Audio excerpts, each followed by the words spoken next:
దేవుని ఘనమైన శ్రేష్టమైన పరిశుద్ధ నామమునకు మహిమ స్తుతి ప్రభావములు కలుగును కాక. బాగున్నారా? మరి నూతన దినాన్ని పరిశుద్ధాత్మ దేవుడు మనకు అనుగ్రహించి ఉన్నారు. దేవుని బిడ్డలారా, ఈరోజు పరిశుద్ధాత్మ దేవుడు ఒక శ్రేష్టమైన వాగ్దానాన్ని మన కోసం సిద్ధపరచనుంచి ఉన్నారు. ప్రార్థన చేసుకుని ప్రభుని వాగ్దానాన్ని మనం అందరం కూడా పొందుకుందాం. ప్రార్థన. పరిశుద్ధుడని వందనాలు, స్తోత్రాలు. ఉదయకాల సమయంలో మేమందరము నీ సన్నిధికి వచ్చి ఉన్నాము. ప్రభువా, మాతో మీరు మాట్లాడండి, మమ్మల్ని దర్శించి మీరు ఆస్వాదించి నీ కృపలో భద్రపరచమని యేసు నామమున అడిగి వేడుకొనిచ్చు ఉన్నాము మా పరమ తండ్రి, ఆమేన్.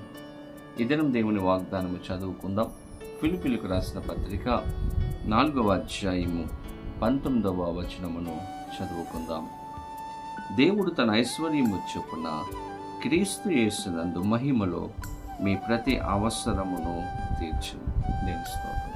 ఈరోజు పరిశుద్ధాత్మ దేవుడు మనందరికీ అవసరమైనటువంటి వాగ్దానాన్ని మనకిస్తూ ఉన్నారు. మీ ప్రతి అవసరమును తీర్చే గొప్ప దేవుడిగా నిలిచి ఉన్నారు. నేను స్తోత్రం కలుగును గాక. ఈరోజు ప్రతి ఒక్కరికి కూడా ఏదో ఒక అవసరత ఉంటూ ఉంది. కొంతమందికి ఇల్లు కొనుక్కోవాలి, కొంతమందికి మంచి గృహాన్ని కట్టుకోవాలి, కొంతమందికి ఉద్యోగం కావాలి, కొంతమందికి ఆర్థికపరమైనటువంటి అవసరతలు ఉన్నాయి, మరికొంతమందికి బలహీనతతో బాధపడుతూ ఉన్నారు. ఎన్నో అవసరతలు ఈరోజు ఉంటూ ఉన్నాయి. ప్రభు అంటూ ఉన్నారు, మీ ప్రతి అవసరమును, కొన్నిటి మాత్రమే కాదు, ప్రతి అవసరమును తీర్చే గొప్ప దేవుడిగా ఆయన ఉంటూ ఉన్నాడు. శక్తిమంతుడు, అద్భుతమైనటువంటి దేవుడు, మన కోసం ఏదైనా చేయగలిగినటువంటి గొప్ప దేవుడిగా నిలిచి ఉన్నాడు. దేవుని బిడ్డలారా, ఈరోజు మన ప్రతి అవసరము తీర్చబడాలంటే మనం ఏం చేయాలి? దేవుని బిడ్డలారా, అవసరములు తీర్చే దేవుని దగ్గరకు మనము వెళ్ళాలి. మనకు ఒంట్లో బాగోలేదనుకోండి, బలహీనత ఉన్నప్పుడు మనం ఏం చేస్తాం? డాక్టర్ గారి దగ్గరికి మనం వెళ్తాం. ఆయన దగ్గరికి వెళ్తేనే మనకు సరైనటువంటి ట్రీట్మెంట్ జరుగుతుంది. ఈరోజు మనము కూడా మన అవసరతలు తీర్చబడాలి అంటే మనము కూడా అవసరాలు తీర్చే దేవుని దగ్గరకు మనము వెళ్ళాలి.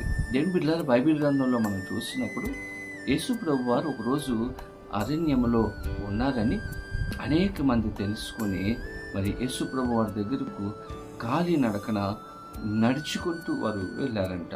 దేవుని బిడ్డలారా, యేసు ప్రభు వారి దగ్గరకు వారు వెళ్ళినప్పుడు యేసు ప్రభు వారు వారిని చూచి వారి యందు కనికరపడి జాలిపడి, వీరు నా దగ్గరకు ఎంత ప్రయాసపడి వచ్చారు, ఎంతగా నడుచుకుంటూ వారు వచ్చారు, నా దగ్గరకు వచ్చారు అని ఆయన జాలిపడి వారిలో బలహీనంగా ఉన్నటువంటి వారిని స్వస్థపరిచారంట. దేవుని పిల్లల అద్భుతమైనటువంటి కార్యాలు వారి జీవితంలో చేసి విడుదల దేవుడు వారికి అనుగ్రహించారంట.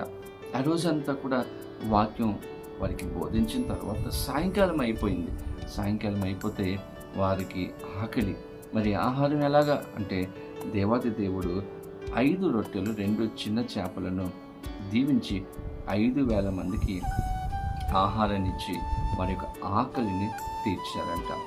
ఒకటి స్వస్థపరిచారు, వారికి ఉన్నటువంటి స్వస్థత దేవుడిచ్చారు. రెండవదిగా వారికి ఉన్నటువంటి ఆకలిని తీర్చి సమృద్ధి అయినటువంటి కృపను వారికి అనుగ్రహించారు. దేవుని బిడ్డలారా, దేవుణ్ణి వెతుక్కుంటూ వారు వెళ్ళారు. వారికి ఉన్నటువంటి అవసరతను దేవుడు తీర్చారు. ఈరోజు మీకేం అవసరం ఉంది? ఈరోజు దేవుని బిడ్డలారా, ప్రతి అవసరత దేవుడు తీర్చే దేవుడు. ఏ అవసరత ఉన్నప్పటికీ కూడా ప్రభు దగ్గరికి రండి. ప్రభు దగ్గరకు మనం వచ్చినప్పుడు ఏ అవసరత ఉన్నప్పటికీ కూడా, ఏ కొరత ఉన్నప్పటికీ కూడా ఈరోజు తీర్చడానికి దేవుడు ఇష్టపడుతూ ఉన్నారు. అయితే ఈరోజు మీరు దేవుని దగ్గరకు రావడానికి ఇష్టపడుతూ ఉన్నారా? మీరు నా దగ్గరకు రండి, నేను మీ దగ్గరకు వస్తానని దేవుడు వాగ్దానం చేస్తున్నాడు. దేవుని బిడ్డలారా, ఈరోజు శ్రేష్టమైనటువంటి వాగ్దానము, మీ ప్రతి అవసరతను తీర్చే దేవుడు నన్ను సెలవిస్తున్నారు. అటువంటి కృప పరిశుద్ధాత్మ దేవుడు ప్రతి ఒక్కరికి అనుగ్రహించి ప్రతి అవసరములు ఆయన నామములో తీర్చబడును కాక. ఆమేన్. ప్రార్థన చేసుకుందాం. పరిశుద్ధులని వందనాలు, స్తోత్రాలు. ఉదయకాల సమయంలో మేమందరం నీ సన్నిధికి వచ్చి ఉన్నాము. ప్రభా, శ్రేష్టమైన వాగ్దానం ఇచ్చారు. మా ప్రతి అవసరతను తీరుస్తానని వాగ్దానం ఇచ్చారు. ప్రభా, ఈరోజు ప్రతి ఒక్కరికి నాయన ఏదో ఒక అవసరత ఉంది నాయన. ఆ అవసరత మీరు ఎరిగినటువంటి దేవుడు ప్రభా, ఆ యొక్క అవసరత తీర్చి ప్రతి ఒక్కరి జీవితంలో సంతోషం, సమాధానము, ఆనందము మీరు అనుగ్రహించమని యేసు నామమున అడిగి వేడుకొనొచ్చు ఉన్నాము మా పరమ తండ్రి. ఆమేన్. తండ్రి, కుమార, పరిశుద్ధాత్మ త్రియేక దేవునికి దీవెన ఆశీర్వాదము సదాకాలము కలుగునుగాక. ఆమేన్. దేవుడు మిమ్మలను దీవించునుగాక.